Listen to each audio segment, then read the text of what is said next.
The neighborhood of Bustan al-Qasar on Tuesday was the target of a raid. We rescued 10 injured, including children and women. This morning, we uncovered 12 dead civilians.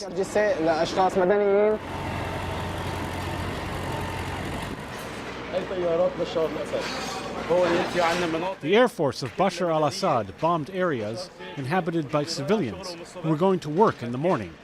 On Tuesday, a barrel bomb targeted these buildings here, and 9 people were killed. On Wednesday, 2 barrels killed more than 17 people.